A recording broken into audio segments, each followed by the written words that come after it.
You have got to change the way you think. It is the whole determining factor of where you go in life.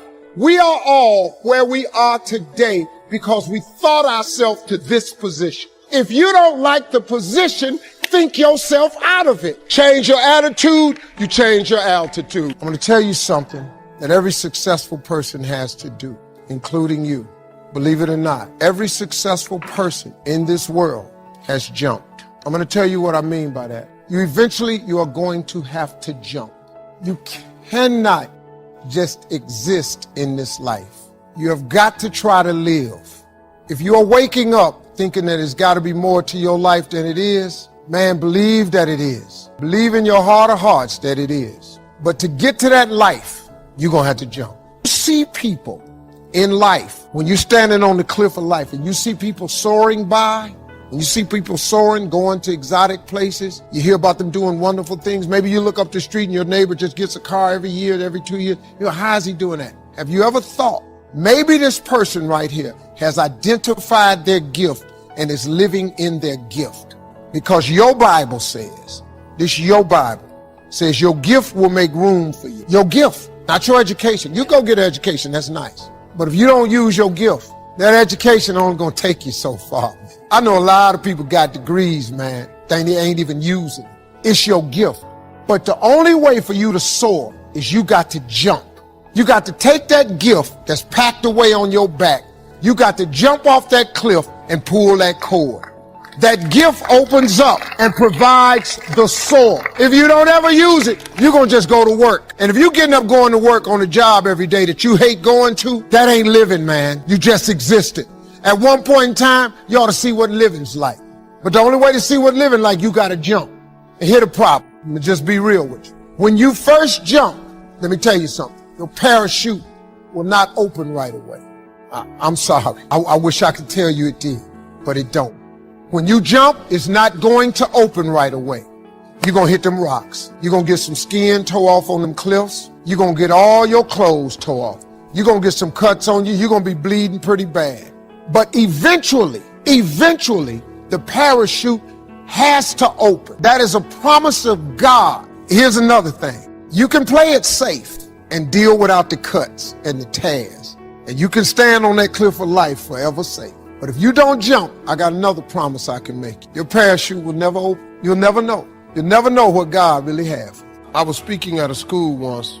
I was talking to the students. The principal was mortified with my message because I was telling the truth. I was telling the kids, your education is important, but your education is not the most important thing in your life.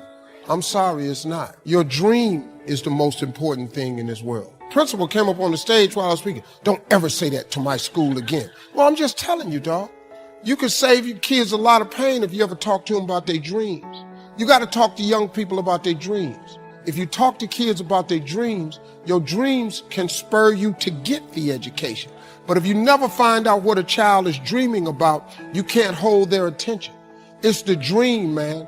You got to dream about something so big that it dwarfs all your fears. The way you overcome fear is with your dream. You got to make your dream so big that nothing matters except that dream. You're willing to do everything that's necessary. I was listening to Will Smith the other day. Will Smith said the best things in life is on the other side of fear. It's on the other side of fear. But fear freezes people, man. The fear of failure freezes people. Suppose I don't do it. Well, you might not make it. But I got news for you. If you don't do it, you damn sure ain't gonna make it. And it's easy to lose that sense of vision in your life through disappointments. Hey, we've all had them. You get all excited about something and then, life seems to crush it. Somebody betrays you. You betray yourself. You don't follow through and then you don't trust yourself at the same level. What makes somebody a leader is they build this certainty, and not only with focus, not only do they get a vision for what they want, but they bring that certainty in their body. Listen, if you've ever been to one of my live events, you know that one of the greatest things about, let's say, Unleash the Power Within is you go through a weekend where you literally train your nervous system to have certainty. I mean, how the heck do we get people to storm through fire? It's not about firewalking. It's about getting yourself to be able to take action in the areas of your life that normally you would more than hold back, where your brain would take over and say, I can't do this. Are you crazy? Somebody else did it, but not me. What we do is get people in a state where you're going to follow through, where you're going to face your fear and do it anyway.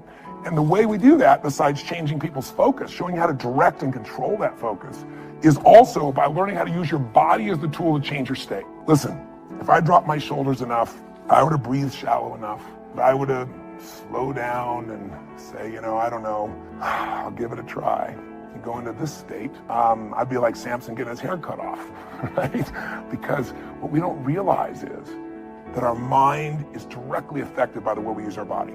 If you change the tempo in which you move, if you change the way you breathe, if you change the way you use your voice, you literally change your biochemistry. And the one thing that you'll see that's the same with the greatest golfer in the world, or the greatest musician, or the greatest, actor, is they have this sense of certainty. And it isn't born. It's something that you make as a habit. You drill it into yourself. I sure as heck didn't have that sense of certainty growing up, not even close. And what I found myself doing early on is I felt so uncertain, I couldn't get myself to do anything. So I developed these rituals of certainty. I would go on these runs, and on the run, even though I didn't feel like it, I would do these incantations where I would say out loud over and over again, God's wealth is circulating in my life. His wealth flows to me in avalanches of abundance. All my needs, desires, and goals are met instantaneously by infinite intelligence. For I'm one with God, and God is everything. And I would say that over and over and over for 30 minutes. Just crazy. And I would envision that God's circulating, his wealth circulating my life, and I'd see the wealth of love and friendship and impact and growth and economics and all these things, physical fitness and aliveness. I'd see this wealth of abundance flowing, oceans of it, into my life as I went and did these things. If you envision something clearly enough and you bring certainty to it over and over again, if you engage your physical body in a simple ritual, it could be as little as 10 minutes a day. I call it my hour of power, or 15 minutes to be fulfilled. And all you do is you take 5 minutes, and in those first 5 minutes, you get yourself moving, and you get yourself in a state of certainty in the way you move and the way you breathe. You focus on what you're excited about in your life. You focus on what you want to create, what you want to bring to your children, what you want to bring to the world. And it changes your state. We all know what happens when you're out of state, when you're burnt out, when you're frustrated, when you're overwhelmed. You snap at people sometimes, feel bad about it. You didn't mean to. It's just the state you're in. So to thrive this year, take uncertainty and bring certainty to it. To thrive this year, get what I call a compelling future. Pick anything, a goal, a dream, a desire, something that excites you so much that you're going to feel yourself compelled to actually find a way to make it happen. You've done it before. You've gotten obsessed. You don't even know how you did it, but things happen and you got yourself to where you want to be. Let's make that happen this year, right now. Regardless if it's later in the year, or the beginning of the year you're watching this, I made this so that hopefully I'd remind you of what you know, that you're made to thrive, not survive. Program your mind deliberately. The reason that most people don't achieve their goals is because they are thinking like everybody else. 16 revolutionary words. Be ye not conformed to this world. Be ye transformed by the renewing of your mind. That's an ongoing process. What are your goals? What are your dreams? Earl Nightingale was right. You don't get in life what you want. You get in life what you are. And so you want to take the time every day to listen to things that can help to program your mind positively, because at the end of the day, if you don't program your mind, it's going to be programmed. Trust me, it's going to be bombarded with all kind of head trash, commercials. I was at a service station pumping gas and a commercial came up.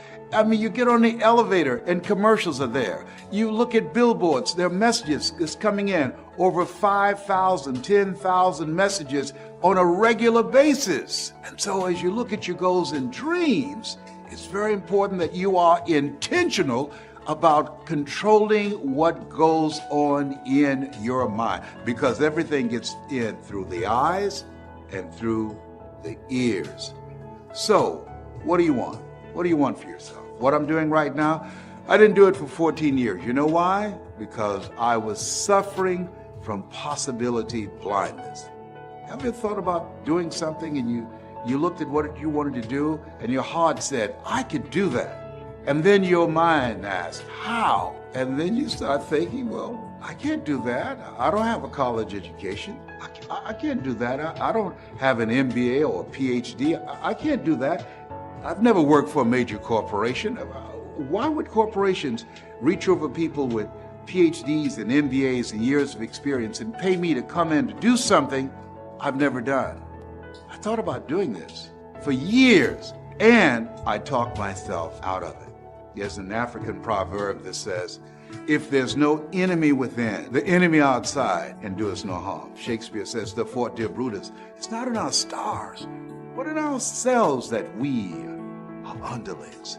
And so as you look at yourself and look at your goals and look at your dreams, I'm saying to you that it's possible. Because if anybody at any point in time had a goal, had a dream of what they wanted to achieve, and they made it happen, then it's possible that you can do it too. But you've got to be intentional about programming your mind. Being prepared for the next thing is so wildly critical. I think life in general is rise and fall. Everything is rise and fall. And there's been a couple times in my life where I got caught holding on to the last wave while it's dying. Oh, I have a good quote for that. Yeah. I have a Casey Neistat quote. What Casey which said? is like that I don't even think he probably didn't make this up, but Tarzan can't get to the next branch if he doesn't let go of the first one. Absolutely. And that's kind of that real. same philosophy. Yep, absolutely. And you've got to be, when you're grabbing that first one and you're holding it, it's going to be there, it's fantastic, but you got to know that you're going to have to let go at some point.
Because the same thing that saved your life, if you hang on, it'll kill you.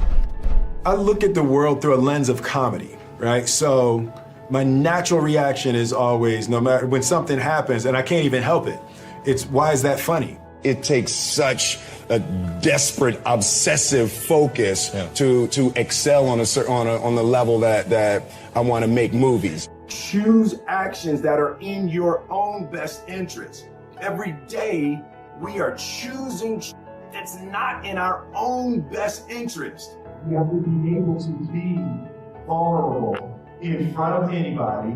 You know, you have to be comfortable looking silly. You have to be comfortable making mistakes. And you have to break the thing inside of you that doesn't want people to see, right? Because as soon as you allow people to see, all of a sudden you get access to things that you didn't realize you had access to, right? For example, like a thing I used to do is when I was probably 18 or 19 years old, I got in touch with those blocks. The camera hates emotional blocks. Like you put a camera in somebody's face and they're uncomfortable about delivering the emotion. It looks fake and you feel it. You immediately know it's not real, right? Especially look at the size of this screen. And in a shot, that whole screen could be just your eyes, right? So it's like you can't hide discomfort and uncertainty. So you have to be able to get comfortable, you know, just. I look at the world through a lens of comedy, right? So my natural reaction is always, no matter when something happens and I can't even help it, it's why is that funny? You know, so even at a funeral, I can't help but think why that's funny. You know, so it's extremely helpful for me just psychologically that no matter what's going on, I can't keep my mind from finding jokes. You know, so it's a beautiful way to stay joyous and positive. Overcoming the negative conversation, that inner dialogue that's going on all the time, even when you don't want it to be there. You can't stop yourself right now from thinking. You can't do it. It's going on. And so learning how to empower yourself, part of doing that is standing up to yourself. You've got to stand up inside yourself sometimes and say, shut up. You've got to do this. I was going to give a presentation, and this voice inside of me saying, you can't do this. You don't have everything it takes. I shut up. I'm behind on my bills, and you're telling me what I can't do. I have got to do it. You'll get scared sometimes. Your mind will go blank on you. Some people you will allow to unnerve you, and you wonder, what's wrong with me? I'm not crazy. That's why you've got to learn to make a conscious, deliberate, determined effort to stand up inside yourself. Working on yourself, watching that inner dialogue, it will determine the quality of your life. Next thing is that you've got to activate the thinker in you. Don't allow your emotions to control you. We are emotional, but you want to begin to discipline your emotion. If you don't discipline and contain your emotions, they will use you. Your mind goes on automatic, just like a garden. You know, I loved reading the book called As a Man Thinketh by James Allen. He uses the analogy of the mind being like a garden. You know, weeds don't have to have any encouragement to grow. You don't have to water them. They don't have to get sunshine. They don't have to have fertile ground. They will grow through the cracks of a sidewalk. Am I right? But if you want to grow orchids or roses or any kind of exotic flowers, there are special processes and procedures you must go through. Well, by the same token, you don't have to force yourself or motivate yourself to think negatively, to be depressed, to hate somebody, to want revenge, to want to get back at somebody, to beat yourself up over the head, to feel loaded with guilt. You don't have to make any effort to do that. Your mind is on automatic. It will do that by itself. I'm saying this is a time more than ever that you want to begin to inoculate yourself with positive words, coming to conventions, showing up on meetings, being on the calls, to make yourself unstoppable, to get out of your mind the polluting negative thoughts that's causing most people to go through life being stuck because they're volunteer victims. Somebody said that many people die at age 25 and don't get buried until they're 65 because they got so much garbage in their minds. You are here because you've got a clear vision of what you want and where you're going.